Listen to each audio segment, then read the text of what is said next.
Wakati ameukumbuka Mungu akamwita Musa katika kijiti cha moto, akamwambia Musa, Musa. Musa akaitika.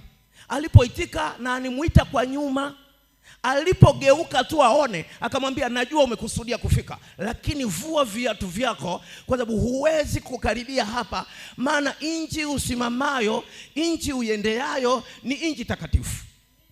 Umeelewa vizuri? Anavua viatu. Kwa nini anavua viatu? Ili akaribie eneo takatifu. Kwa nini anavua viatu? Tangu Misri alikimbia nchi ya Misri kutoka kule akiwa na viatu vyake. Alipofika pale akaona ni bora achunge, kwa hiyo alijipoteza. Lakini Mungu alipokumbuka akamwambia vua viatu vyako, uanze na moja, nataka nikutendee kitu. Jamani, kwa mamlaka jina la Yesu, naomba tuendelee kidogo. Tunaendelea kusoma.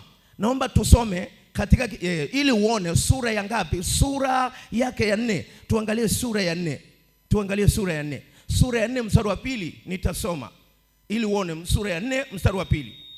Anasema Bwana akamwambia, ni nini hiyo ulio nayo mkononi mwako? Akasema fimbo. Akamwambia itupe chini. Akaitupa chini, nayo ikawa nyoka. Musa akakimbia mbele yake. Bwana akamwambia Musa, nyosha mkono wako uishike mkia. Akanyosha mkono wake, akamshika, naye akageuka kuwa fimbo mkononi mwake. Umeona hiyo kitu? Kuna vigezo ambavyo unatakiwa. Tumeingia mwaka, lakini kuna vitu ambavyo Mungu ameniambia, na hii ni siri ndani ya Mungu. Anasema wakati Musa alitaka kukaribia, akaambiwa vua viatu vyako. Alipovua viatu vyake tu akakaribia pale, fimbo anaichungiaga miaka yote ikageuka muujiza kwenye maisha yake. Si umeelewa vizuri? Yaani fimbo ambayo umechunga nayo miaka mingi haikugeuka muujiza, lakini Mungu alipomkumbuka tu, hata fimbo alionayo ikageuka muujiza. Kwa nini? Ni sababu ili awe na nguvu ya kukombolewa yeye na wale aliozaliwa nao Misri. Sasa wakati huo kuna watu wa miaka mingi sana wamezaliwa kule wasipate ukombozi. Lakini wakati Mungu amemkumbuka Musa, akakumbuka na lile agano, akamwambia vua viatu vyako. Kuna mtu mwingine aliambiwa vua viatu. Naomba kabla sijaenda zaidi tuende katika kitabu cha Joshua sura ya 5 na mstari wa 15. Joshua sura ya 5 na mstari wa 15. Tunasoma sura ya 5 na mstari wa 15. Hapa ni Joshua. Ili tupate kitu kilichokamilika lazima tujifunze. Joshua 5:15 anasema huyo kamanda wa jeshi la Bwana akamwambia Joshua, vua viatu vyako miguuni mwako, kwa kuwa mahali, sikiliza vizuri, mahali hapa usimamapo ni patakatifu. Joshua akafanya hivyo. Twende pamoja. Hawa ni manabii kama ambavyo Mungu amenipa unabii na nazungumza na wewe. Sikiliza nikwambie, Mungu hawezi kusema na Musa na Joshua peke yake. Anajua wakati huko na taifa kama la Tanzania na mataifa mengine. Lazima Mungu aseme, kwa sababu Mungu ni milele yote na nyakati zote, na ndio maana amenipa ujumbe. Amenisemesha kitu cha ajabu sana. Wakati Joshua amevuka mto Yordani, wakati amefika mahali panaitwa Yeriko, anakaribia, kuna mahali panaitwa Gilgali.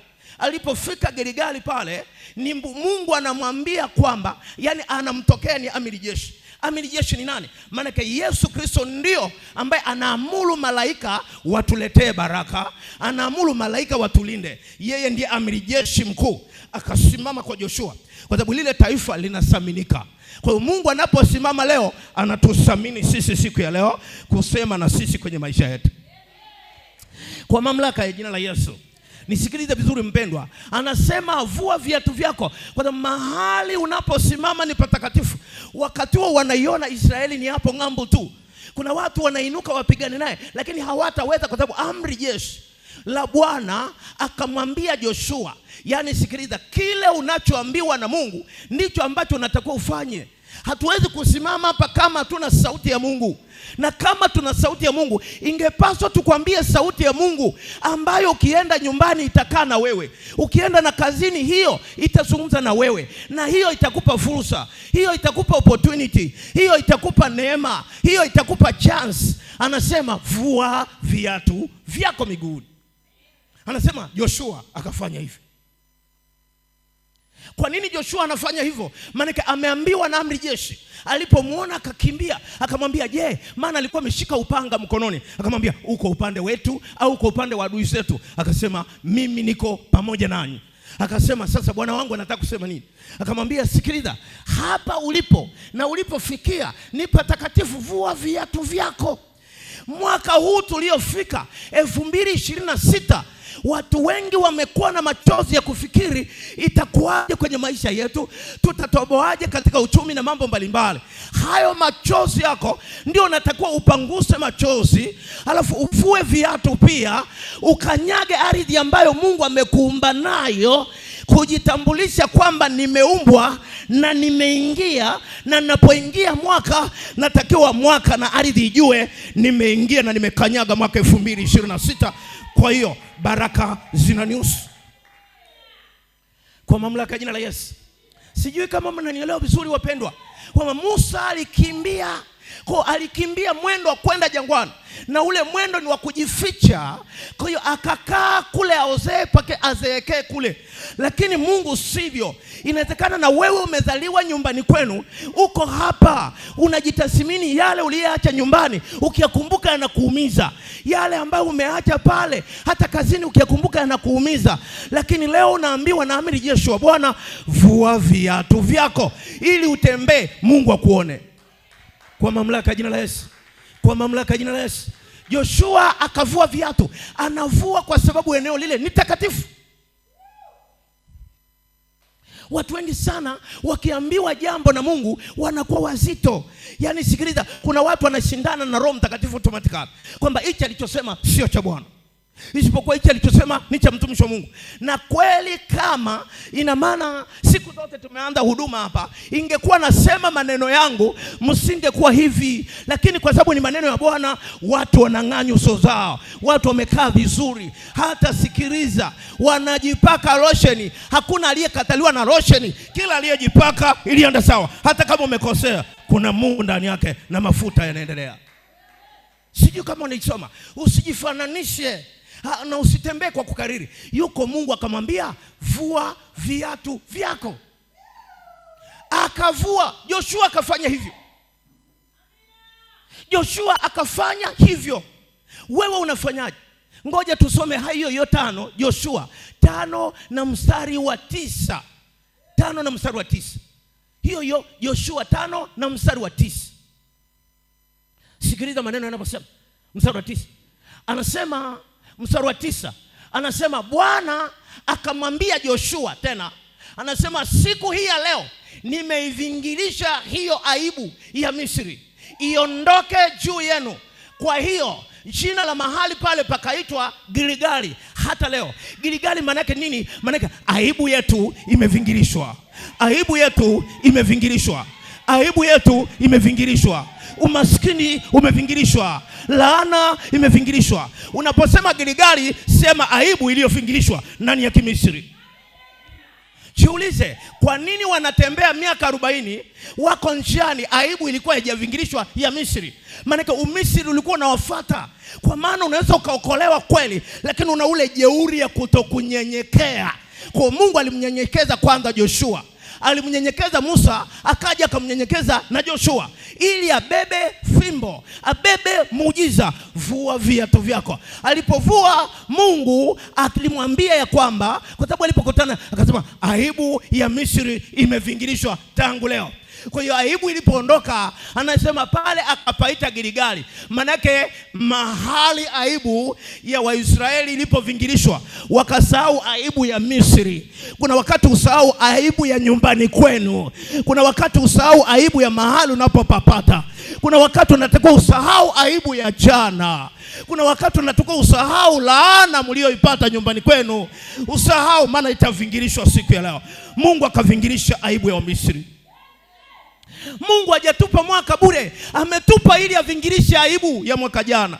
Kuna watu wameaibika, kuna watu wametembea katika ile shida na kusononeka, wakipelekwa huku na kule. Ikiwezekana umeshtakiwa bure, umesemwa vibaya, kuna watu hawakukusalimia, kuna watu walisema pengine hata mimi, inawezekana mtu anaweza kusema huyu ni nabii wa uongo au huyu ni mtu wa kawaida tu. Sawa, kama ulisema ni wa kawaida, lakini Mungu hajanipimia kipimo cha kawaida, amenipimia kipimo kilichojaa, amenipimia kipimo kilichojaa, na mimi nataka ukajazwe kwa jina la Yesu. Unajua Mungu hapimi kama wanavyopima watu. Ingekuwa ni Mungu ananipimia kama wanadamu, maana yake nisingefika hapa nilipo. Na kama Mungu angepima kama wanadamu, hapa ulipo usingefika. Lakini Mungu anapima kipimo tofauti. Mungu anabariki baraka tofauti. Akamwambia Joshua acha mawazo kwamba Musa aliondoka, anasema vua viatu vyako. Alipovua akamwambia Joshua, umetii nilichokwambia, umesikia nilichokwambia. Sasa aibu ya Wamisri inafutwa kwenu na imevingilishwa, nitaleta heshima. Watu wangapi wananielewa hapa? Watu wangapi wananielewa hapa? Watu wangapi wananielewa? Sijasikia kelele hapa. Hakuna kitu kibaya kama aibu. Umesoma na watu shule moja, wamefanikiwa, wewe haujafanikiwa. Mmezaliwa wote pamoja, wenzako wamefanikiwa, wewe kufanikiwa. Mnafanya biashara moja, wenzako wanauza, wewe huuzi. Hii ni aibu kubwa sana. Na ikiwezekana majina yanafanana. Joanta fulani amefanikiwa na Flomena amefanikiwa, Flomena mwingine hajafanikiwa. Josefina fulani amefanikiwa, Josefina fulani hajafanikiwa. Aibu ya Wamisri lazima ivingirishwe, kwa sababu yuko Mungu aingirisha aibu yako. Ni wakati Joshua ameambiwa vua viatu vyako, akavua, akaenda pekua mbele za Mungu, akasema Mungu naniambia ni viatu tu, hata ungesema nini ningetii. Akainama, akashuka. Neno la Mungu kama alitushushi haziwezi kutupandisha, lakini kama tutanyenyekea, maana mtakatifu uvunguni lazima ainame ili akichukue. Kwa Mungu kuna baraka ambazo zinatutosha, ni lazima tuiname na kunyenyekea. Kwa mamlaka ya jina la Yesu, kwa mamlaka ya jina la Yesu. Unajua ukiangalia miti, upepo ukija inatikisika namna hii, maana inaonyesha uhai. Lakini ukiongea na mtu mbishi, unamwambia hiki anainuka hiki, unamwambia hichi atainua hichi, maana ni mti uliokauka. Na kama umeukauka utavunjika ghafla. Lakini kama kuna upepo, mwanzi upepo ukija unalala unainuka. Upepo ukija ukipita mwanzi unainuka. Maana yake ni watu wanaosikia. Joshua akasikia. Hata Musa alisikia akavua viatu vyake. Alisikia akavua viatu. Na Joshua alikuwa ni mtumishi mkubwa sana, akavua viatu vyake, akatembea pekua, akakaribia, akaona mema ya Israeli. Jifunze kusikia na kuelewa. Jifunze kutunza neno la Mungu kwenye kazi na biashara. Usiangalie wafanyabiashara wenzako pale wanafanya nini, angalia anachokuagiza Mungu. Vua viatu, vua, na atakwambia aibu yako leo imevingirishwa. Hiyo aibu ya wapi? Ya Misri, iondoke juu yenu. Ngoja niseme habari za kiatu. Usione tunapotembea kuna watu wanachota nyayo zako.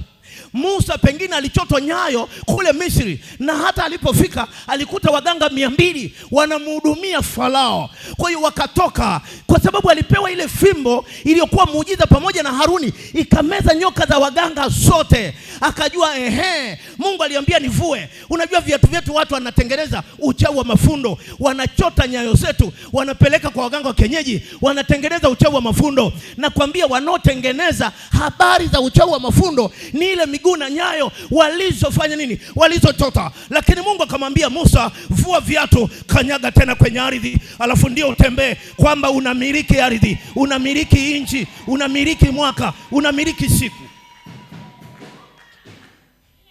Kwa mamlaka ya jina la Yesu, kwa mamlaka ya jina la Yesu.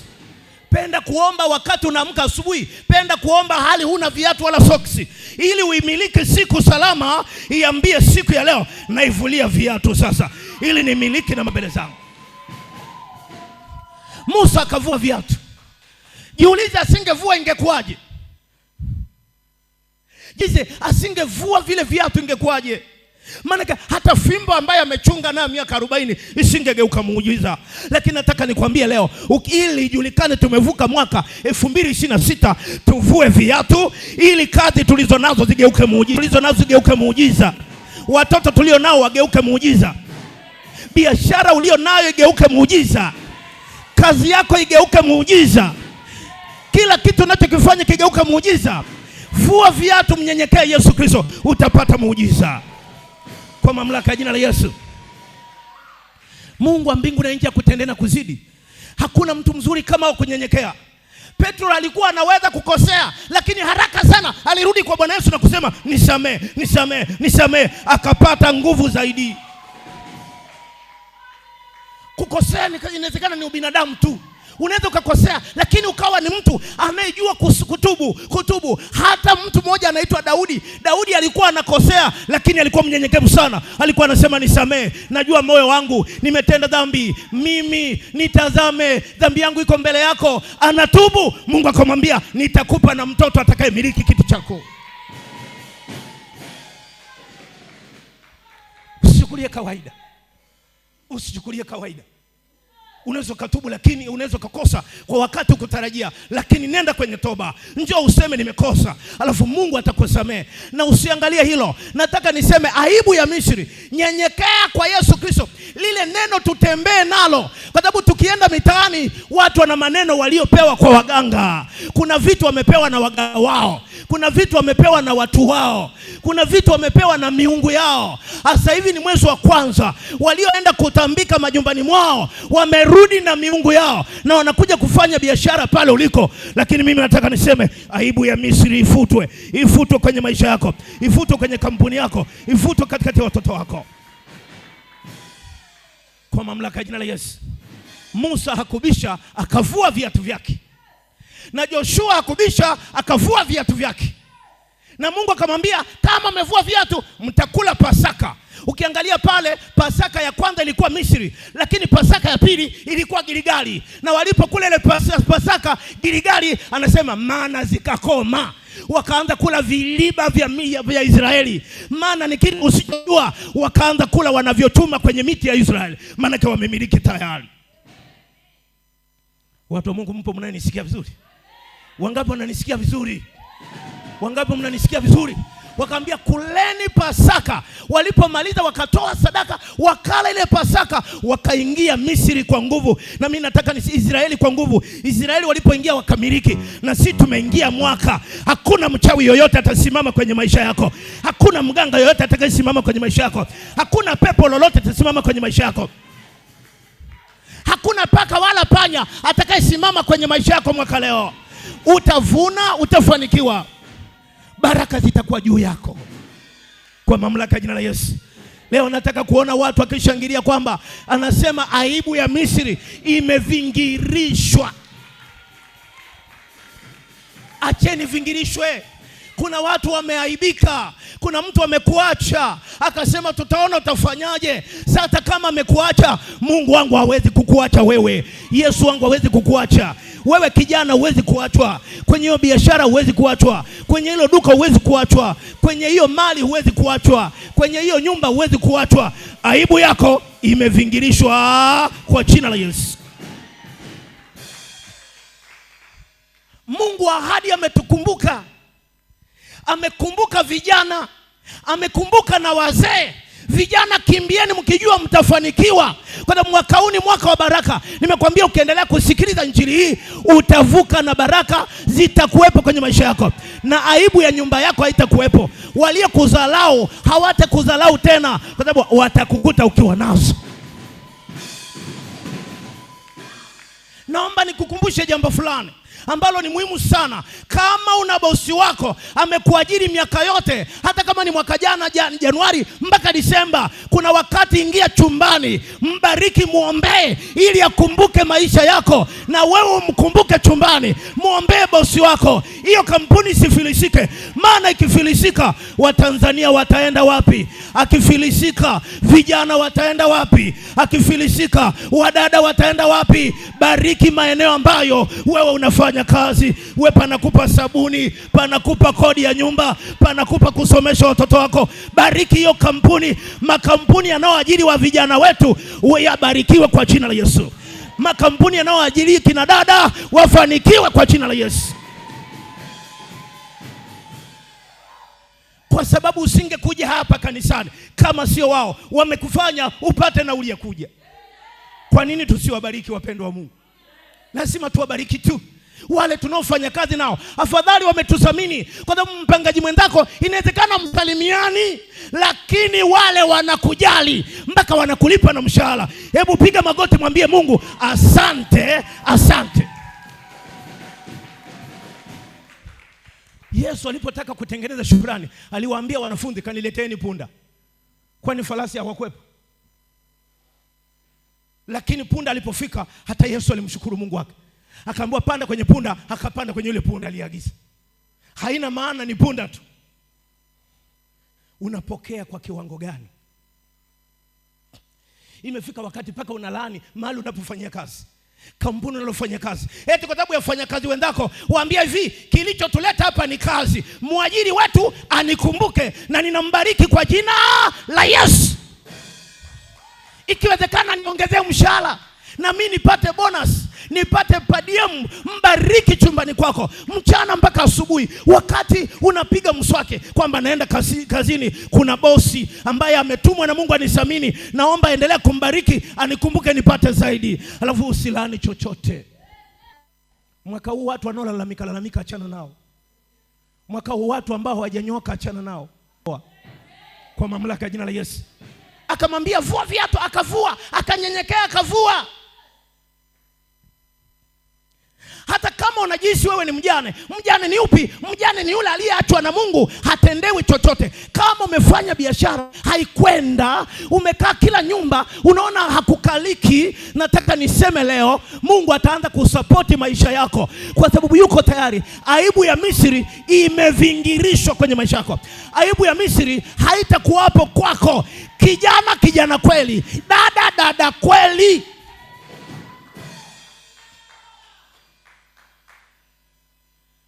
Ngoja nikwambie, hata kama umeolewa, isije katokea mwanaume akajitaba akasema nisipopeleka matumizi maana huyo ni nini? Ni sawa na begi tu nimeweka ndani. Kila mtu apate muujiza wake kwa jina la Yesu.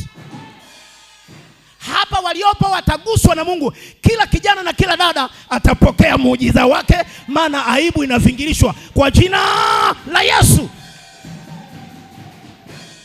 Na nataka vijana na wenye makampuni tukazane kuyaombea yale makampuni yaongezeke, watuongezee mshahara. Hii mshahara ikiongezeka tunaweza kujiajiri sisi wenyewe.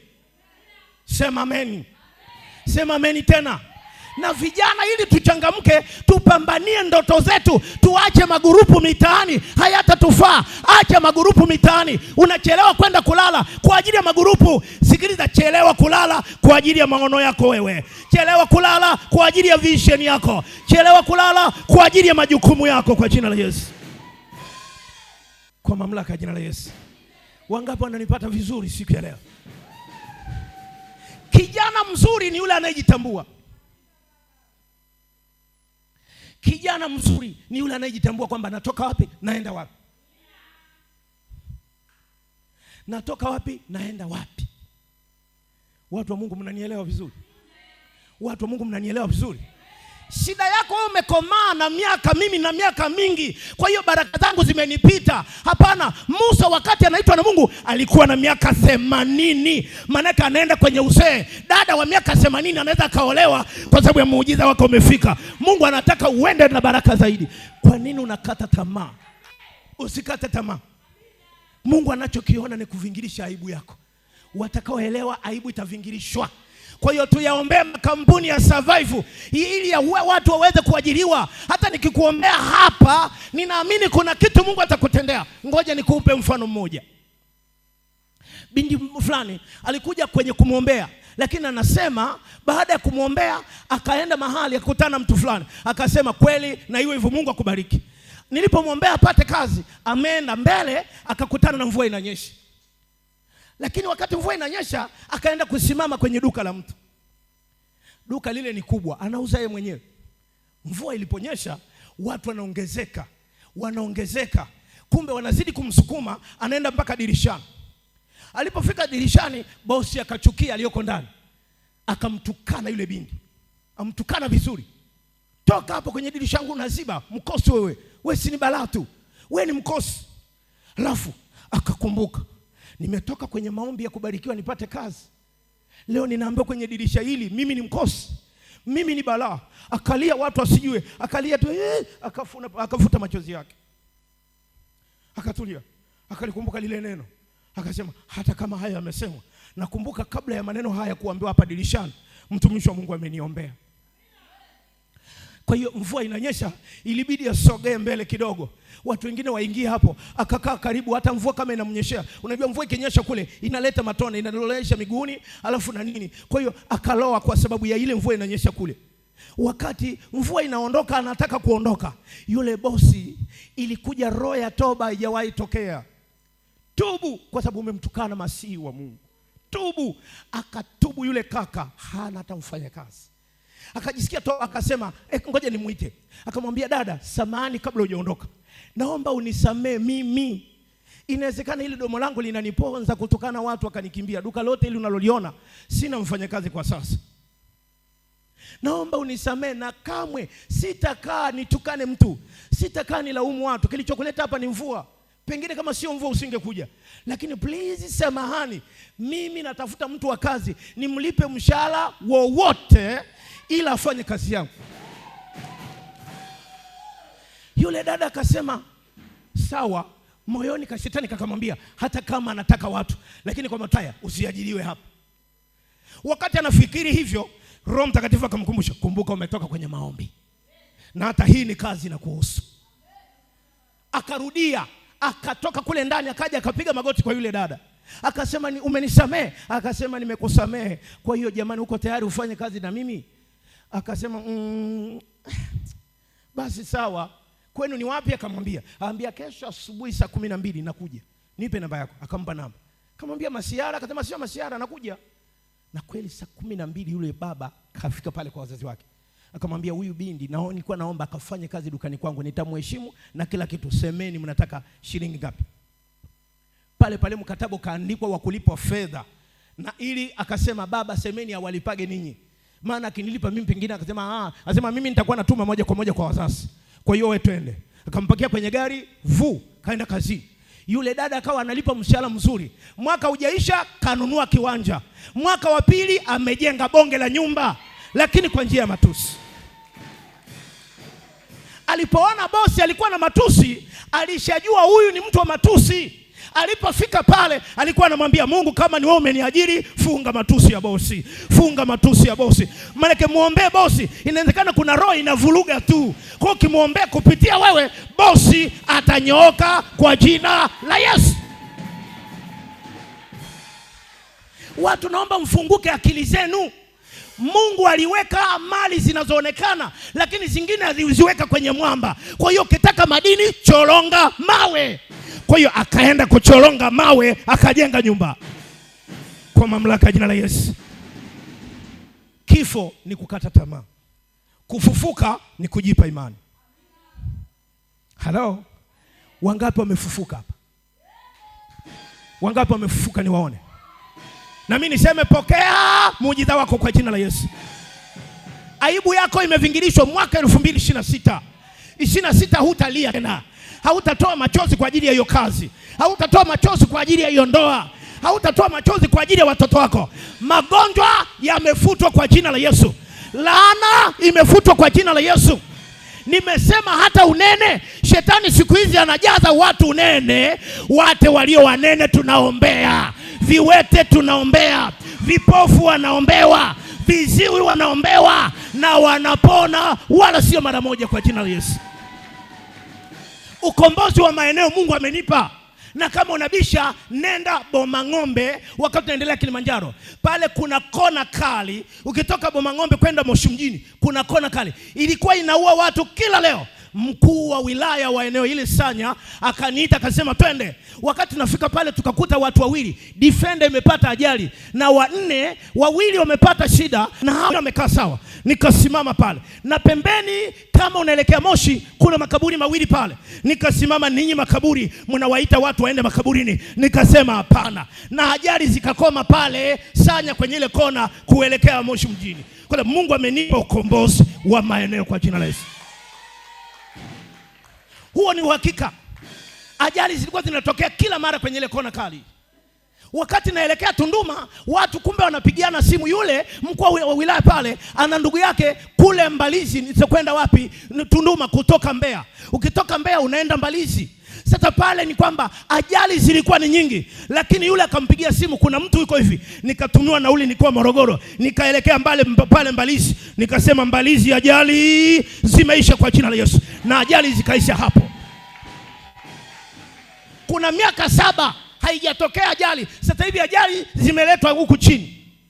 Hawajajua. Yule aliyokuepo alikuwa anajitambua, kaniita, ikaishia pale. Sasa sijapata luti za kwenda kule, lakini Mungu amenipa kazi ya kuikomboa Tanzania, kukomboa biashara, kukomboa waliofungwa, kukomboa wanaonewa, wale waliowekewa sura bandia inavuliwa kwa jina la Yesu. Na ndio maana tunasema aibu yako imevingirishwa. Aibu ya Misri kwenye kazi. Hata kama watu walikusemaje, huo utajiri usiogope, uendeleze. Achana na maneno ya ndugu na rafiki. Nataka niseme, tunaombea makampuni, tunaombea viwanja. Ukiona viwanja vinazingua, chota udongo ulete hapa. Tuombee ujenge nyumba ya maana na uishi ndani yake kwa jina la Yesu.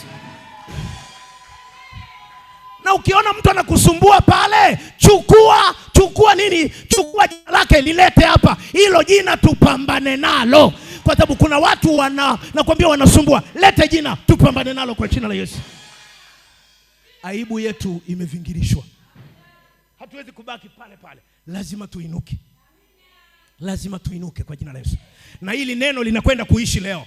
Kwenye maisha yako linaanza kazi leo. Kwenye maisha yako linaanza kazi leo. Baraka zinaanza leo. Amani inaanza leo. Uponyaji unaanza leo. Pokea kwa mamlaka ya jina la Yesu. Uwe huru kwa jina la Yesu. Be free in Jesus name. Simama twende tukaombe.